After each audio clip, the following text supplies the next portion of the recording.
Today, guys, we're talking about roofs, specifically here in Colorado, what might be a little bit different and little nuances from what you've seen in the past. Stay tuned in to get a chance to hear all about it.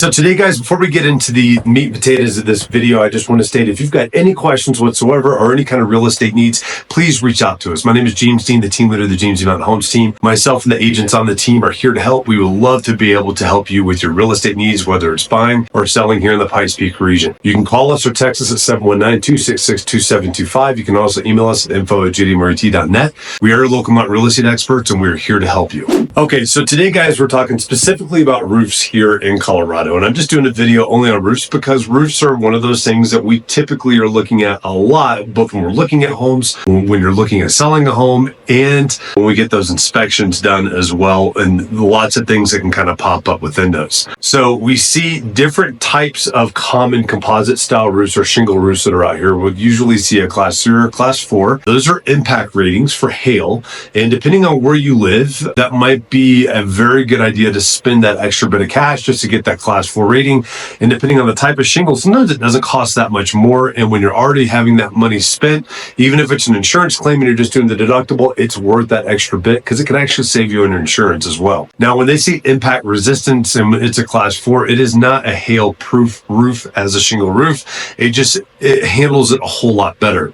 Now, what's important to remember too here in Colorado, with the altitude that we're at and the power of the sun, it definitely breaks down those roofs much quicker. So when you see a 35 or 40-year roof that's a shingle roof, I wouldn't count on it lasting that long, just because of the heat and the altitude, the extreme temperature swings that we have, plus the hail that we can have out here too, can typically deteriorate those roofs much faster. So please know and understand that. Some other things I want you to understand too is just because you've got a metal roof, if that's the route you're going, it's still considered a class 4. So it's not necessarily any better in the sense of classification, because class 4 is the highest classification to have on it. However, it is definitely going to handle hail or any kind of other inclement weather very, very well compared to a shingle roof is.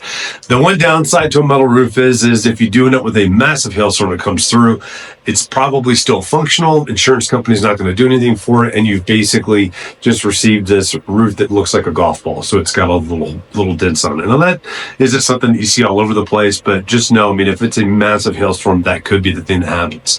And we see a lot of other homes, some more expensive homes, that could have things like the concrete form tiles that are on there. Those are extremely impact resistant and hail resistant. Very, very good roofs. We also see a lot of Spanish tile roofs out here. And some things to know about Spanish tile, which is very interesting, and I didn't know before I became a real estate agent. Spanish tile is actually at its most brittle when it's first installed. The more time it spends in the sun, the harder it gets. That's kind of a cool little fact if you didn't know that before too. But we have lots of different roofs that are out here. It's not uncommon to see a roof not really last longer than 10 years when you're looking at the composite style shingle type roofs.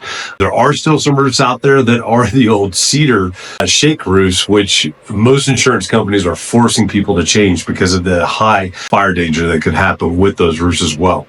We also have lots of wind up here too that can definitely cause damage for shingle roofs and any kind of tile roof that, is basically just a tile laid on top, such as like a Spanish tile style roof as well. So just know those are things that might take some constant maintenance, and you definitely don't want to leave areas where there's more exposure because it's pulled up one of those shingles or pulled up one of those tiles as well. So I hope this kind of gives you a little bit of insight on what to expect with roofs and what you can see out here.